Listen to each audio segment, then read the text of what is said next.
Bueno, son las 8 de la mañana con 34 minutos en el tiempo del centro de la República. Vamos a recuperar lo que dijo Adán Augusto López, el secretario de Gobernación, sobre el tema del INE y sobre lo que está sucediendo con el asunto del dinero.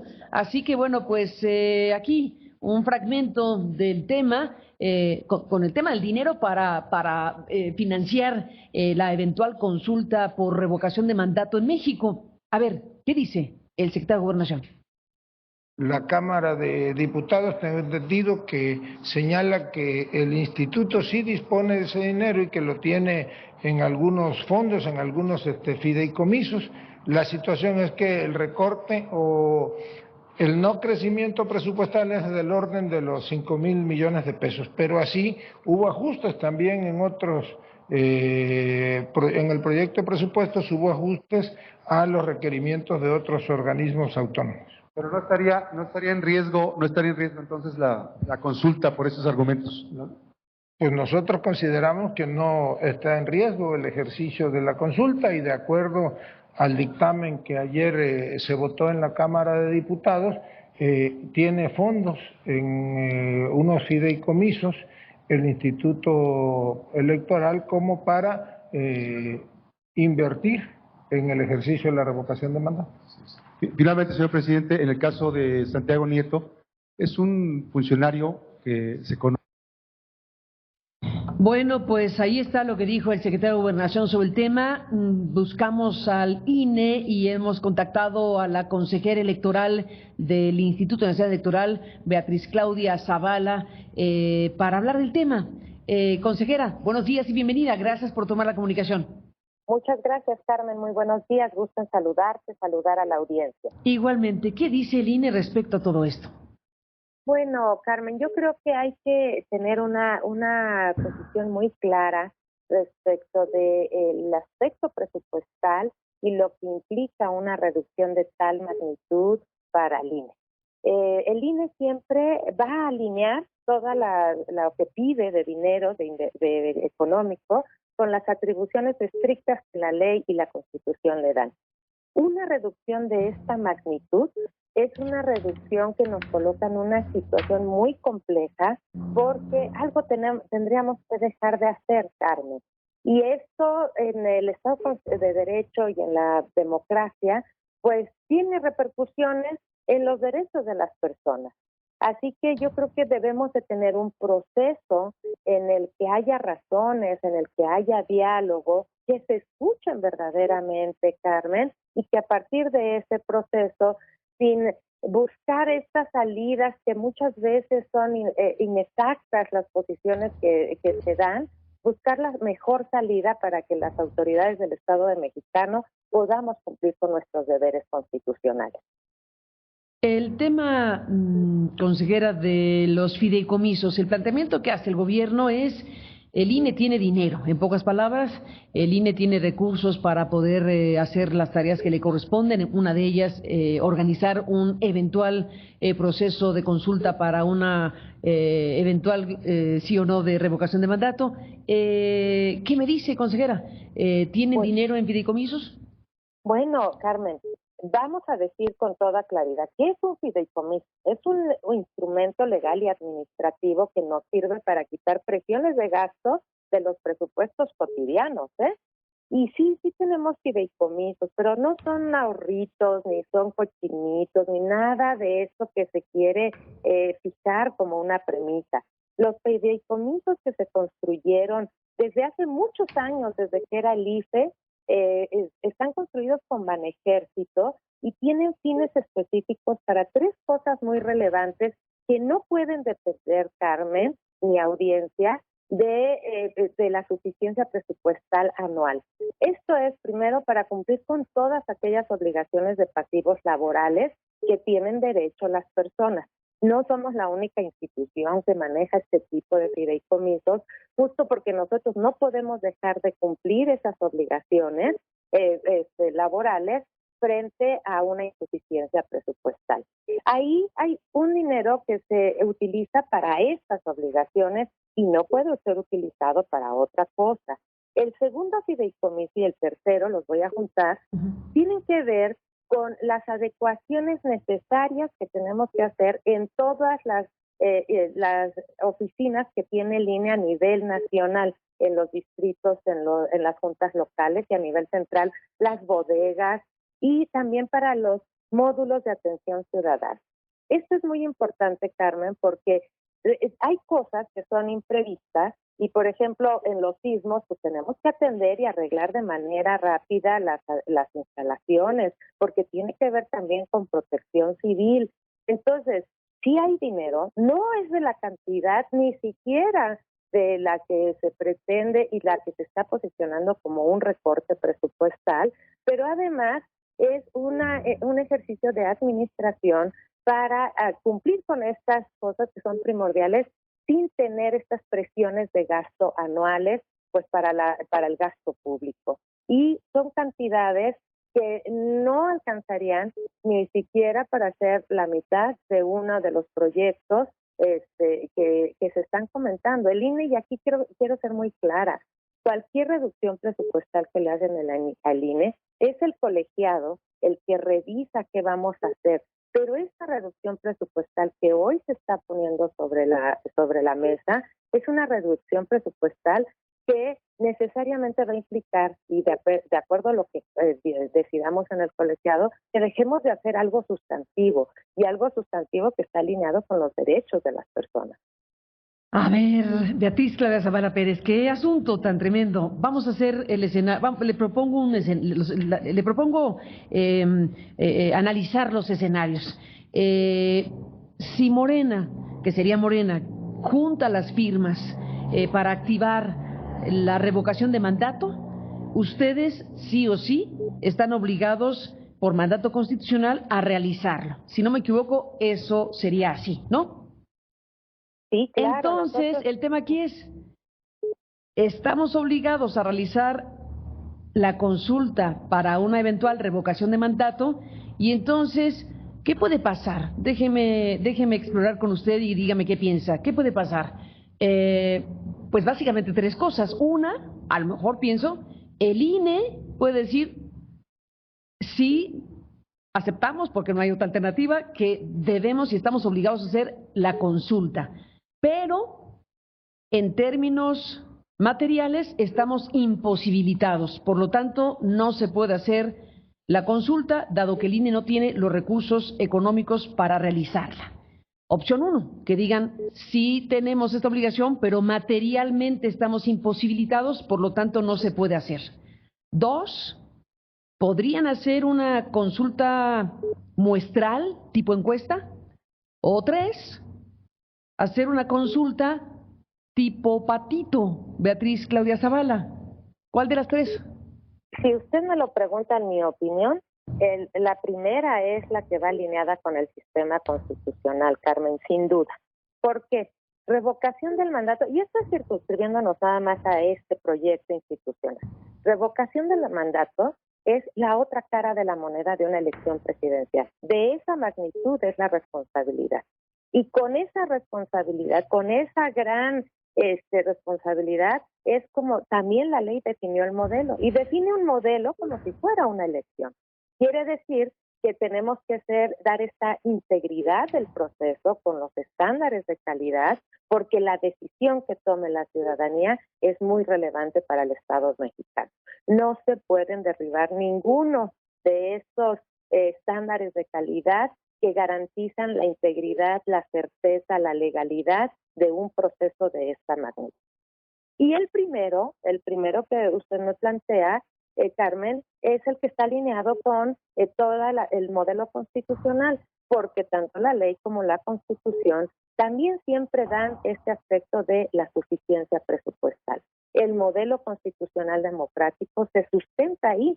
Las obligaciones, las responsabilidades se materializan cuando existen las condiciones para hacerlo. Y, Carmen, por eso tenemos un órgano constitucional en el que siempre acudiremos y seguiremos el modelo constitucional, y esto lo digo con mi propia voz como consejera, es que tengamos que resolver estos asuntos porque tienen que ver con el modelo constitucional. Ninguno de los dos ejemplos que usted me pone, el segundo y el tercero, sería válido.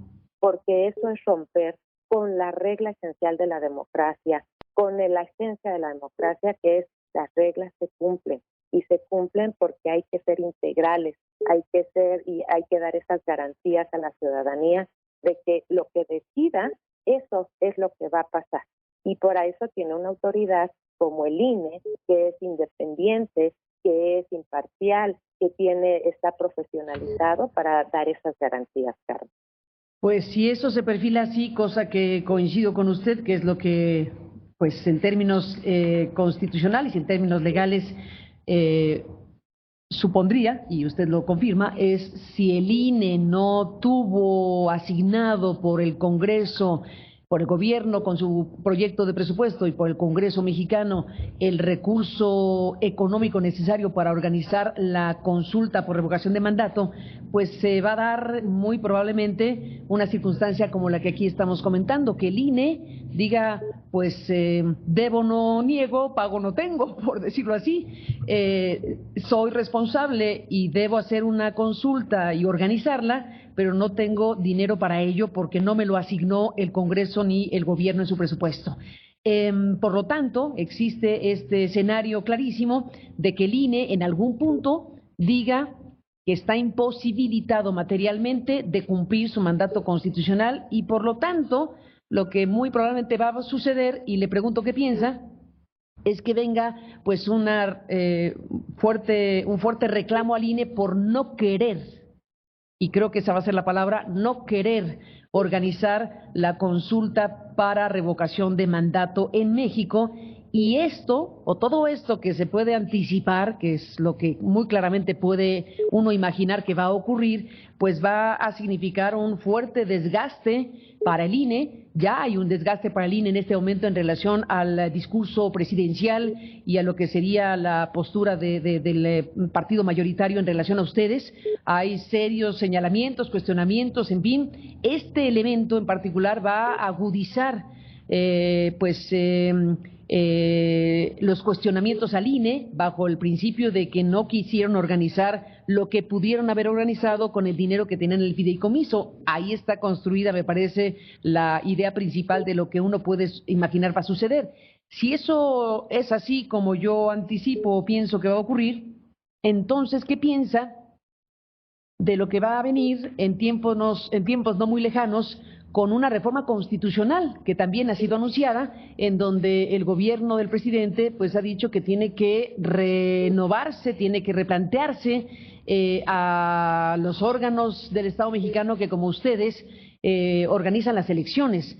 Eso es lo que sigue Beatriz Claudia Zavala Pérez como el punto siguiente del horizonte que va a marcar la ruta de la siguiente parte del sexenio. Pues Carmen, lamentablemente creo que lo que usted dice es muy previsible que se dé así, pero yo quiero tener una premisa de la que debemos de partir y es básica.